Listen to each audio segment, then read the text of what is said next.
CNG চালিত autorickshaw ও ভটভটির মুখোমুখি সংঘর্ষে দুই নারী নিহত হয়েছেন। তারা দুইজনই ওই অটোরিকশার যাত্রী ছিলেন। এ ঘটনায় আরও ৩ জন আহত হয়েছেন।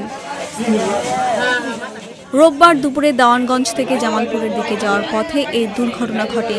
সিএনজি চালিত অটোরিকশাটি বেতমারি এলাকায় পৌঁছালে বিপরীত দিক থেকে আসা একটি ভটভটির সঙ্গে অটোরিকশার মুখোমুখি সংঘর্ষ হয়। ঘটনাস্থলেই এক নারী নিহত হন।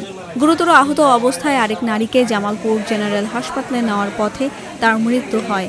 আহত হন আরও ৩ জন।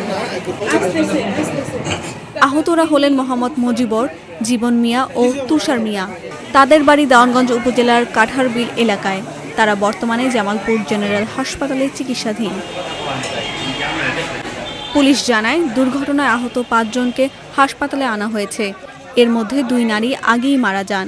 আহত ৩ জন চিকিৎসাধীন রয়েছেন। নিহতদের মরদেহ হাসপাতালের মর্গে রাখা হয়েছে। ঘটনাস্থলে একজন মারা যায় আর ২ জন ক্রিটিক্যাল অবস্থায় জামালপুর সদর হাসপাতালে ভর্তি করা চিকিৎসা নেওয়া হয়। সেখানে মানে এখন জানি না সে ওরা কি অবস্থা আছে। আমাদের অফিসারদের সেখানে পাঠানো হয়েছে। তাদের নাম ঠিকানা এখন জানা যায়নি।